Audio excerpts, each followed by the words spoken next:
Hello guys, JStarWars360 here, giving you guys my review of Iron Man 3. I saw it a couple days ago, and just now I've finally gotten around to doing a review of it. So, here we go. Personally, now you've already heard for those of you who didn't watch my previous video, let me just share my thoughts quickly on the previous Iron Man. Really liked the first one. Second one, I don't barely remember. And Avengers I thought was pretty entertaining. I didn't think it was amazing. I didn't think it was the best superhero movie. I prefer them on their own, but I still liked it. I was glad I saw it. And Iron Man 3, the first movie of the supposed Phase 2 of the Avengers, I liked it. I thought it was good. I mean, I don't think it was anywhere near as good as the first one, but I still liked it, and I was still glad I saw it. So, let's so let's get to it.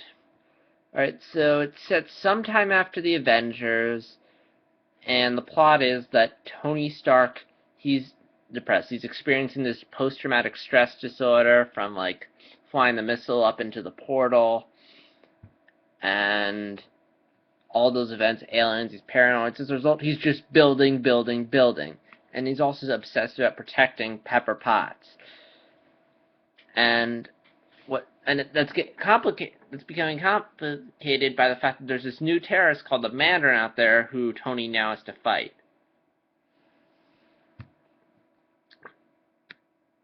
So first off, I have to say, I liked the conflict Tony was going through. I love the fact that he has this post-traumatic stress disorder. I love the fact that he's obsessed with protecting Pepper. And although I feel like they could have explored, although I do wish they had explored the whole post-traumatic stress disorder thing more, because that really could have been something. But it was in there. It was alright. Could have liked it more. Another thing I really liked, first off, before I go further, let me say I'm gonna get into some spoilers. There's spoilers, so be warned. But anyway, so Tony, what I like about the movie is that in the like I'm gonna call it the second act of the film, Tony's house gets blown up, his Iron Man suits, I think they get destroyed. Point is, he doesn't have his suit anymore. It's just him and his brain. And I love that part because he has to constantly think. He has to improvise tech. He can't just blast away. He has to actually think. And I really like that part. It was like the cave at the beginning of Iron Man 1, which I really liked. That scene where he's thinking and building, and it was really cool to see. And also I liked it because it made it more about the character than his powers, and I always liked that. Like in 4, where Thor spends most of the movie not as Thor, but just as where he doesn't have his powers and not allowed to focus on the character. And I like seeing that in this movie. I also liked how one concern I've heard some people have is that everyone in the movie has an Iron Man suit, and I was worried about that going in. I mean, we already had War Machine, and from the trailer, it looked like Pepper was going to wear the Iron Man suit. But they handled it very well. I mean, first off, again, Tony doesn't have his Iron Man suit for a good chunk of the movie. Like, the first part is just, which I'll go into more, not a lot of Iron Man, just a lot of talking. Second part, he loses and he has to think his way out of situations. So he doesn't know how you really use it until the last third of the film, which some people criticize, but, again, it puts focus on the character. War Machine, or Iron Patriot as he's now called in this movie, he's in there, but, again, they use it, he's not in it that much. I mean, he's mostly just off doing stuff for the government, specifically looking for the Mandarin, and then he gets captured and he's held prisoner. So there's really there's only a bit of him in there, and again, the Iron Patriot being taken over doesn't really come as a threat until, like, the very end of the film. And also, my second concern was that Pepper was gonna get the Iron Man suit, but she's not in that long. Like, I was really relieved that it was just like she was in there just to be safe during when the terrorists were attacking, and then you took it off. I was like, oh, phew. For a second there, I thought Pepper was gonna be flying around the Iron Man suit, which some people would have liked, but I personally was glad they didn't, because it kind of kept them from Kingdom Hearts syndrome of everyone having a Keyblade.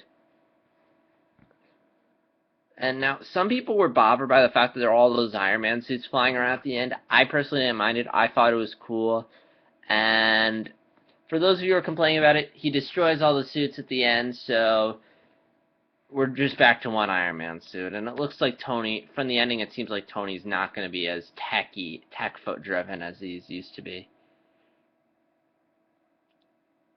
The action in the movie was good. I don't think it was amazing or anything spectacular, but it was decent. There was the one action scene that I thought was really good, though, was the one they teased at the Super Bowl where the people are falling out of the plane and Tony has to save them all, but he can't carry them all, so he has them all grab onto each other like they're skydiving. It's like, grab your monkey, and that scene was really cool and a lot of fun. I wish there was more action like that in the movie. Like, especially in the beginning, which leads me into my next point. One of my biggest problems with this movie is that, it's an action movie. And for an action movie, we really don't get much action until, 25 minutes in. Like, the first half hour of the movie or so is just a lot of talking and setup, which, again, I understand it's a movie. You gotta set things up. You gotta introduce the characters. You gotta introduce all the major plot points, but still, I mean, it's an action movie. It's Iron Man. I feel like they could have opened it with something a bit more exciting, like out of all the Iron Man movies, I feel like this one had the most boring opening. Again, it was a necessary evil. They had to get this plot out there, but I just wish there was something. Because the first movie gets captured, second movie's flying around, you have AC/DC music playing, fireworks, he lands for the crowd who's cheering, Iron Man! And you're like, yeah, Iron Man's back for a sequel. Although it's pretty forgettable, but you see my point. In an action movie, you need to start off with something action-y to get people going. You could have had Iron Man, saving someone. You could have had the plane scene be the...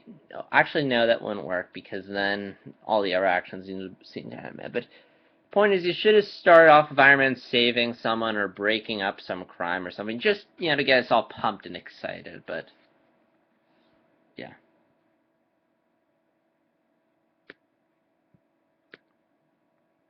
Now, let's talk about the villain. Now, I'll probably do a separate video where I go into a bit more depth of it. But, yeah, the villain. I thought the villain was cool. The original villain, the Ben Kingsley, he looked cool. When the twist came around, I thought it was funny and I rolled with it. But I feel like the villain that replaced him was a little weak, but then again, I've never fought much of the Iron Man villains, or any of the Marvel superhero movie villains in this big story, except for Red Skull. I thought he was a pretty cool generic comic villain, but again, I'll talk more about that in a separate video. Alright, another problem I have with the film is... it's not necessarily a problem, but it's something that wasn't shocking. The scene where Tony's house get blown up, that really didn't shock me, because it was in the trailers, they advertised it like crazy, and when I saw it in the trailer, I was like, holy shit, this movie's gonna be awesome. But when I saw it in the movie, I was like, oh, this is that scene.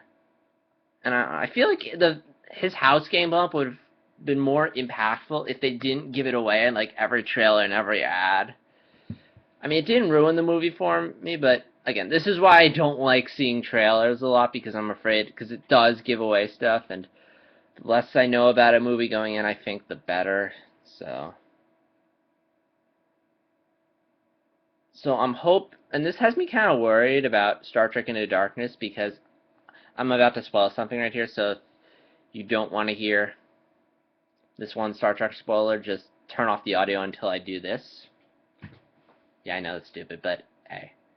Alright, so in the Star Trek Into Darkness trailer, I'll talk more about this in a separate video I'm going to do this week called My Thoughts Going Into Star Trek Into Darkness, but there's a scene where James Harrison, the villain of the movie, crashes the Enterprise into the water, and I'm afraid that's not going to be impactful in the movie, or that will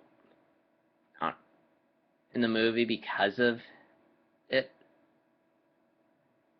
Point is, I'm worried this will be like that Tony House game, but won't impact me as much, and it'll kind of ruin the movie for me.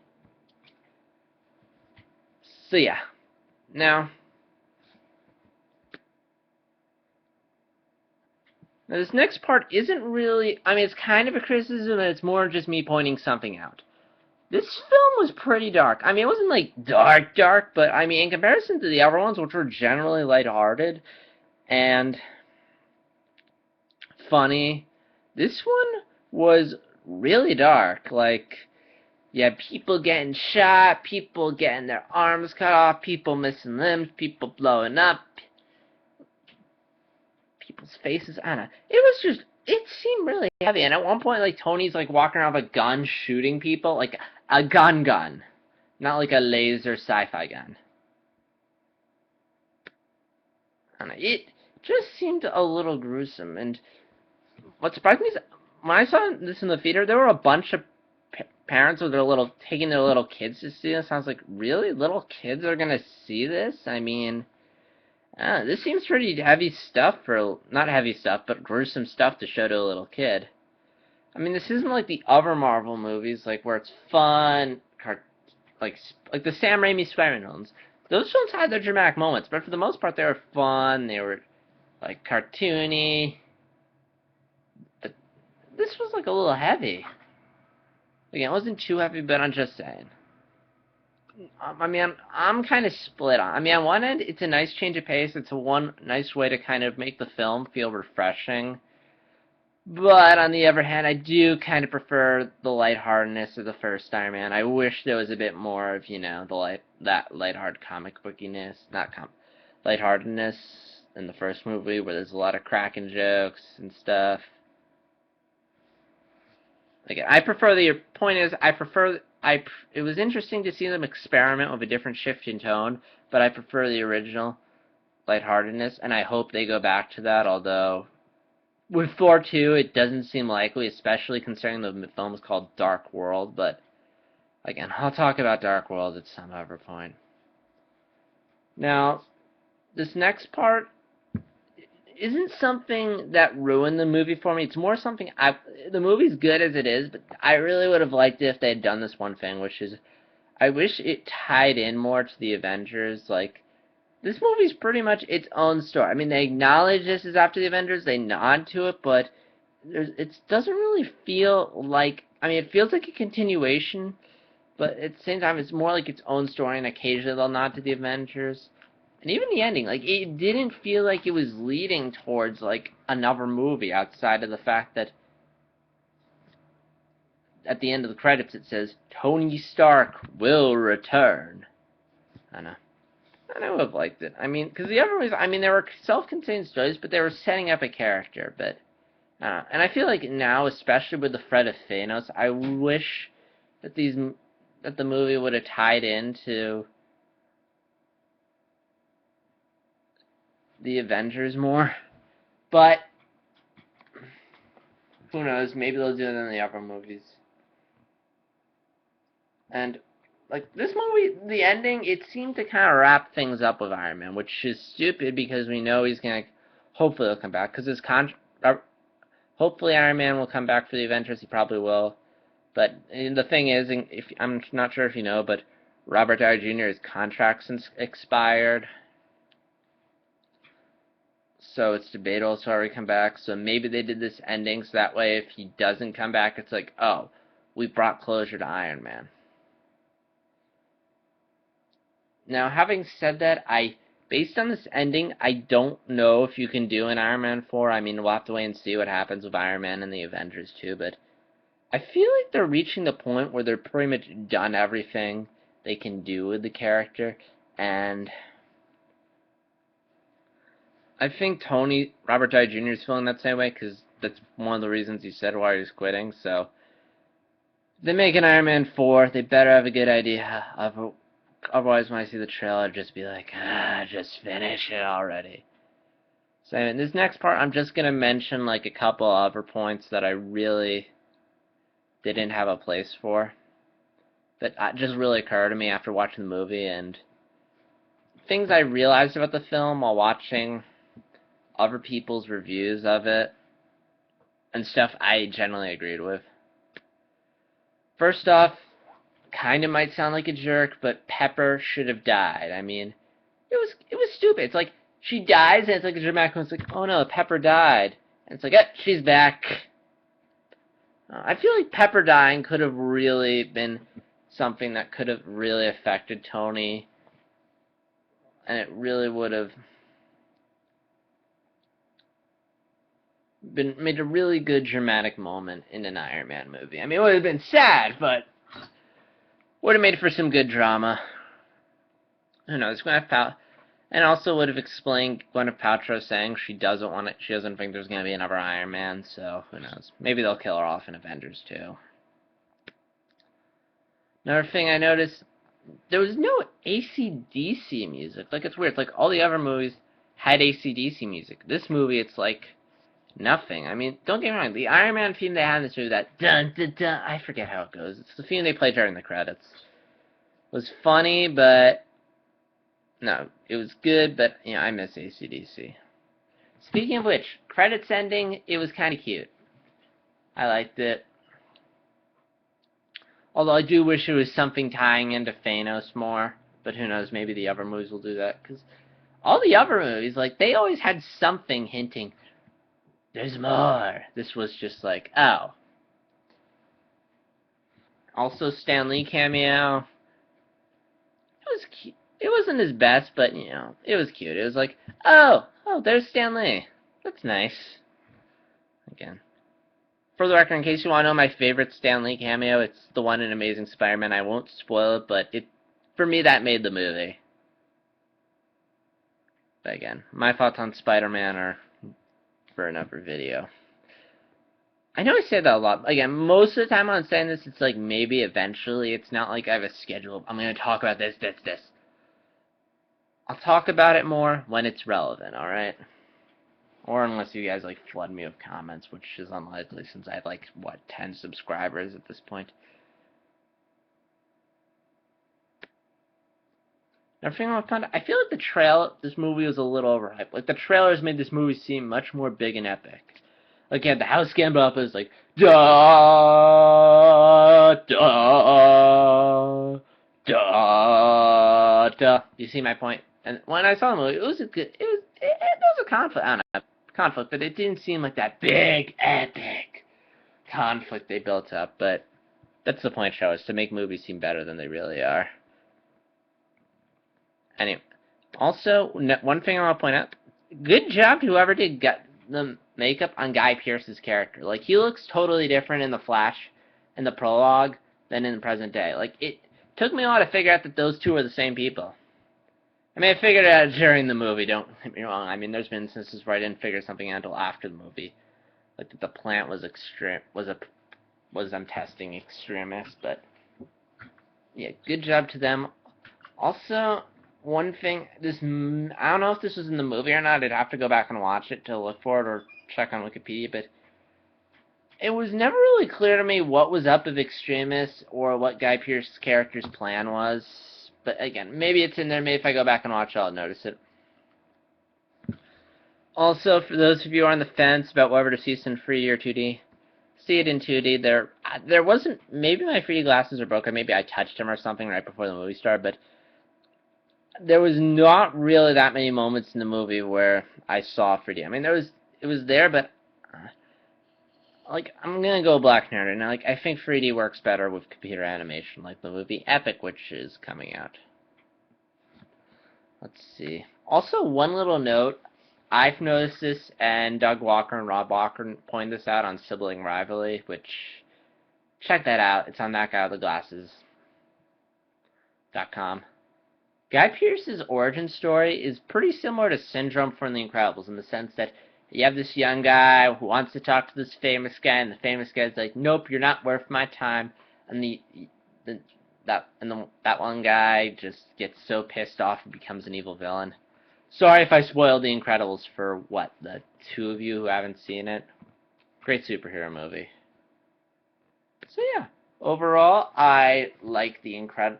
Not the. Of course, I love The Incredibles, but overall, I liked Iron Man 3.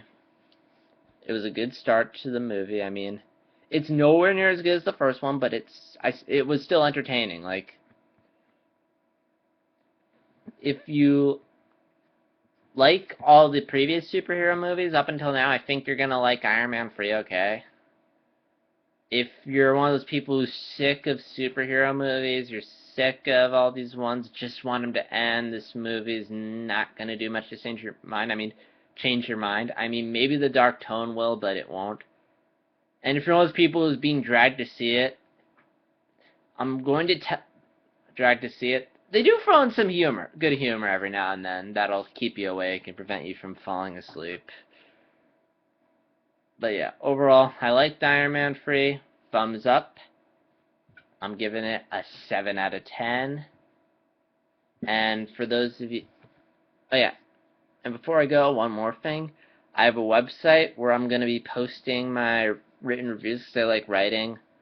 And I've been writing reviews for a while, but I've just decided to put them on a website now because I tried posting on Metacritic, but you can't put everything there, and I just wanted to put like my concluding paragraph. But so I created a website to post them, and if you guys want to read my full written review, which is more or less what I said here, but a little bit more depth, I'll have a link for it in the description. So yeah. Oh yeah, and one more thing I want to point out before I go. I was way off on predicting how much Iron Man 3 was going to make. I knew it was going to make a lot of money, but I didn't think it would make, like, 900 million. Like, let me see where it's at right now. I'm just checking Box Office Mojo. It's like 948. Like, it's pretty close to making $1 billion. Like, it's easily the highest grossing superhero movie with the number 3 in it. And I predicted it made like 400, 500. Like, oh man, am I off, but who knows. Maybe I'll get better at predicting financial later, but wow. Yep, so Iron Man's definitely coming back for Avengers 2 with this much money, and hopefully we won't get Iron Man 4, but again, it's going to depend on how the other movies do. It's like Beyond the Trailer says. But yeah, wow, 23 minutes. I'm going to have to work on my time. So yeah, this is Jay Star Wars 360 signing off.